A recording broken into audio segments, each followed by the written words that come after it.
வணக்கம் மக்களே, இன்றைக்கி நம்ம என்ன பார்க்க போகிறோம்னா ஐயப்பன் சிலை பாருங்கள். நம்மள்ட்ட சூப்பராக வந்திருக்கு. இப்போ நம்மள்ட்ட வந்து ஐயப்பன் சிலை வந்திருக்கு மக்களே. யாருக்கெல்லாம் தேவைப்படுச்சுன்னு சொல்லுங்கள். இதோட ப்ரைஸ் வந்து நல்லா வெயிட்டாக இருக்கும், 4-5 சைஸு. ப்ரைஸ் வந்து கடைசியில் உங்களுக்கு சொல்கிறேன் என்னன்ட்டு.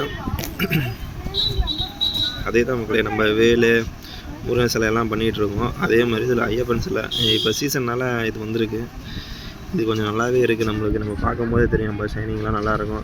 உங்களுக்கு கேமராவில் எப்படி தெரியுதுன்னு தெரில, நேரில் நல்லா சூப்பராக கோல்டாக சூப்பராக இருக்குது. ஃபினிஷிங்குமே நல்லா பக்காவாக இருக்குது. உங்களுக்கு அடியில் டபுள் செட் டேப்போட வந்துடும். உங்களுக்கு கீழே ஐயப்பன் சாமின்னு எழுதியிருப்பாங்க. பேக் சைடு ஃபினிஷிங்கை பார்த்துக்கோங்க.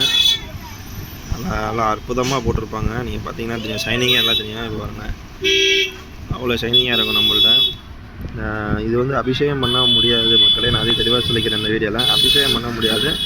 நார்மலாக நம்ம அழகுக்காக நம்ம பூஜை ரூமில் வச்சுக்கலாம், கண்டிப்பாக வச்சுக்கலாம். ஏன்னா ஸ்டீல்லே நம்ம இது உருவாக்குனது தான். ஸ்டீல்லே கோல்டு பாலிஷ் அது மாதிரி போட்டது. நல்லா அற்புதமாக இருக்கும். என் கை அளவு பார்த்தீங்களா? என் கைக்குள்ளே அழகாக அடக்கமாக எப்படி சொல்லுது, என் கைக்குள்ளே அழகாக இருக்கும், குட்டியாக சூப்பராக இருக்கும். நம்ம பிடிச்ச இடத்துல வச்சுக்கலாம், பிடிச்ச இடத்துக்கு கூட்டு போகலாம் நம்ம ஐயப்பன் சாமியை. இப்போ சீசன்னால் நம்ம பேக்கில் வச்சுக்கலாம். இப்போ நிறைய பேர் மாலை போடுறீங்க, மாலை போடுற சீசன் இது. ஐயப்பனுக்காக நிறையா வேண்டியிருப்பீங்க. ஐயப்பன் நினச்சிட்டே இருப்பீங்க, இல்லை ஐயப்பனை கூட வச்சுக்கணும்னு ஆசைப்படுவீங்க. நிறைய பேர் ஃபோட்டோ வச்சுருப்பீங்க. இந்த சிலை கூட நீங்கள் கையில் வச்சுக்கலாம். நீங்கள் அவ்வளோ சீக்கிரம் நீங்கள் பயன்படுத்தினாலும் உங்களுக்கு வந்து கலர் போகாது அவ்வளோ சீக்கிரத்தில், நல்லாயிருக்கும் உங்களுக்கு. பாருங்கள், இது தான் ஒரிஜினல் கலரு. கொஞ்சம் லைட் வெளிச்சத்தில் கொஞ்சம் கோல்டாக தெரியும். ஆனால் இதுதான் ஒரிஜினல் கலர். நல்லா கலர் கரெக்டாக தெரியும் பாருங்களேன்.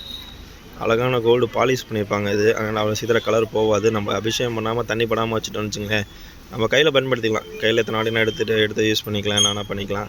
ஆனால் இது வந்து நல்ல குவாலிட்டியாக இருக்கும் மக்களே. நல்லா கொஞ்சம் வெயிட்டு, எப்படியும் உங்களுக்கு 75 கிராம் குறையாமல் இருக்கும். 100 கிராமுக்கு கொஞ்சம் கம்மியாக இருக்கும். நல்லாயிருக்கும் பாருங்களேன். ஃபினிஷிங்லாம் சூப்பராக பண்ணியிருக்காங்க பாருங்களேன். இப்போ நீங்கள் ஐயப்பன் கோயிலுக்கு போனாலே டேரெக்டாக அந்த குவாலிட்டி எவ்வளோ அழகாக இருக்குமோ அது பண்ணிக்கலாம். ஒரு நிமிஷம் மக்களே.